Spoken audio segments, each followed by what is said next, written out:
반갑습니다. 미풍입니다. 구독과 좋아요 부탁드리도록 하겠습니다. 올 것이 왔습니다. 드디어 아파트의 수익형 자산 시대가 앞으로 펼쳐지고 있습니다. 아파트는 가장 중요한 목적이 거주죠. 그리고 투자의 요소도 있습니다. 그런데 상가나 이런 상가 건물에서 볼 수 있는 수익형 자산 시대가 아파트에도 새롭게 불고 있다. 이렇게 보시면 될 것 같습니다. 유료머리인가 재앙인가? 유료머리라고 한다면은 뭐 새로운 기준, 새로운 표준 이렇게 정의 내릴 수가 있을 겁니다. 그래서 다가오는 월세 시대가 뉴노멀, 이 발음이 정말 어렵네요. 뉴노멀, 노멀도 아니고 뉴노멀 하니까 발음이 어려운데 이것이 뉴노멀이라는 새로운 기준이 될 것인가 아니면은 사람들에게 특히 중산층들에게 어마어마한 재앙이 될 것인가? 그래서 지금 많은 궁금증을 자아내고 있습니다. 대한민국은 다른 국가와 다르게 전세제도라는 이런 뭐 집을 사기 전 단계에 이런 제도들이 있었습니다. 네, 그래서 적은 비용으로 지출하는 적은 비용으로 전세금 나중에 돌려받게 되죠. 그래서 안전하게 이제 세입자로 살 수가 있었는데 이런 이제 월세가 저는 이제 앞으로 모든 거래의 80%까지 육박할 것으로 보고 있습니다. 저는 이거 뉴노멀이라고 보고 있습니다. 새로운 기준이라고 보고 있는 거예요. 그래서 지금 뭐 이런 지출, 거주에 대한 지출이 증가하는 사람들에 대해서는 또 재앙이 될 겁니다. 그러나 저는 이거 피할 수 없다고 보고 있습니다. 그래서 지금은 40%까지 올라왔죠. 전체의 60%가 전세고 나머지는 반전세 월세가 40%까지 올랐다. 저는 이제 80%까지 올라갈 것으로 보고 있습니다. 사실상 전세는 없어질 가능성이 매우 높다. 이렇게 보시면 될 것 같아요. 월세 시대엔 깔세, 연세 등 변종의 주단위 계약 보편화되고 있다. 주단위 계약은 뭐 굉장히 이제 깔세라고 하는 굉장히 지금 주단위 계약은 사실상 힘듭니다. 그래서 좀 위에 보시면은 깔세라고 있습니다. 깔세가 무엇이죠? 그래서 미리 지금 월세를 다 낸다는 거죠. 그래서 뭐 1년치 우리가 월세를 한꺼번에 내는 겁니다. 연세랑 깔세랑 비슷해요. 연세는 제주도에만 있는 이런 뭐 지금 뭐 전세가 아닌 월세 제도입니다. 제주도에서는 주로 이렇게 한다고 그래요. 그래서 한꺼번에 월세가 만약에 한 달에 10만 원이다 그러면은 1년치를 120만 원을 한꺼번에 다 지금 집주인에게 내는 것을 우리가 깔세, 연세라고 합니다. 그래서 이 깔세 연세는 일반적인 월세 가격보다 좀 비쌉니다. 대신에 보증금이 매우 낮거나 없는 경우가 많죠. 그래서 지금 보증금을 내지 못하는 사람들, 보증금을 사실상 현재 지금 뭐 대출을 중단을 하다 보니까 전세 대출도 마찬가지입니다. 구하기 힘들어요. 어떻게 하겠습니까? 보증금을 낼 수 없으니까. 그래서 월세 보증금도 구하지 못하는 사람들도 있다 보니까 이렇게 깔세나 연세가 지금 성행하고 있다. 이렇게 보시면 될 것 같아요. 이런 것들이 정말 월세를 정말 이거 부추기고 있는 것 같습니다. 그러니까 새로운 기준이 되고 있는 것 같아요. 그래서 이런 변화들을 여러분들 잘 보셔야 되고, 그래서 지금 아파트도 마찬가지입니다. 이런 상가들뿐만이 아니고 아파트도 이제 마찬가지가 돼버렸죠. 전세 대출 안 나가는데 당연한 겁니다. 집주인 입장에서는 당연하게 세금이 계속 높아지다 보니까 보유세가 높다 보니까 전세로는 도저히 충당이 안 되는 거예요. 네, 이 세금을 맞추기 위해서 그래서 월세를 계속 선호하게 되고 세입자들도 마찬가지입니다. 전세금을 구하지 못하는 겁니다. 대출이 안 되니까 당연히 월세를 들어갈 수밖에 없는 상황이 되었다. 그래서 저는 이제 상가와 아파트는 이제 구분이 없는 시대가 될 것 같습니다. 원래부터 부동산에서 입지 좋은 곳 원래 희소성이잖아요. 누구나 들어가고 싶은 입지 좋은 곳, 한강변이라든가 무슨 광안대교 조망권 뭐 이런 곳들은 원래부터 한정되어 있습니다. 당연히 지금 그러한 곳들에 대해서는 월세 가격이 높아갈 수밖에 없고 부동산을 우리가 입지를 만들 수가 없습니다. 입지를 만들 수 있는 것은 뭐 교통이라든가 아니 인프라 정도밖에 없어요. 그러나 원래부터 형성되어 있던 그러한 자연적인 입지라는 것은 만들 수가 없기 때문에 희소하기 때문에 그런 곳들을 중심으로 해서는 저는 아파트와 상가는 마찬가지라 보고 있습니다. 앞으로. 그래서 반전세, 보증금 없는 깔세 늘어나고 있다. 네, 이렇게 되고 있습니다. 그래서 지금 깔세 같은 경우는 보증금이 없기 때문에 1년치 한꺼번에 내는 경우가 많고, 네, 자, 그래서 이것들이 이제는 보편화되지 않는가라는 의문이 계속 들고 있는데 지금 전세 제도를 구하려는 사람들 입장에서는 답답할 것 같아요.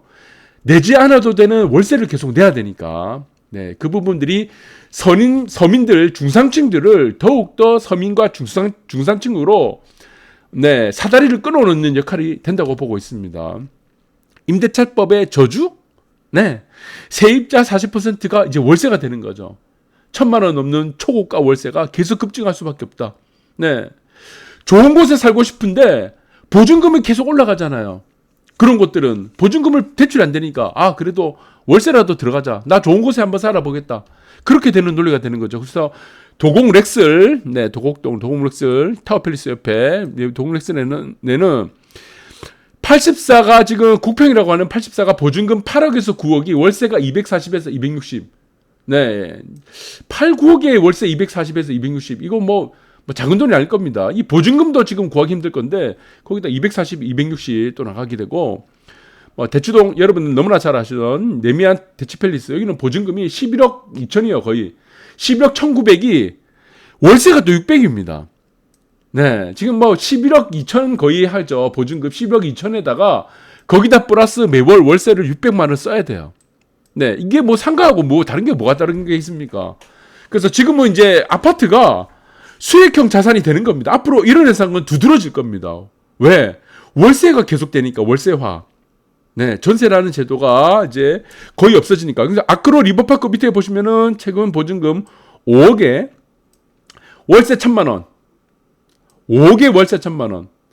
보증금이 없이 보증금 1,000에 월세 1,000만 원이 아니고 보증금 5억에다가 따로 여러분들 지금 월세 1,000만 원 또 내야 됩니다.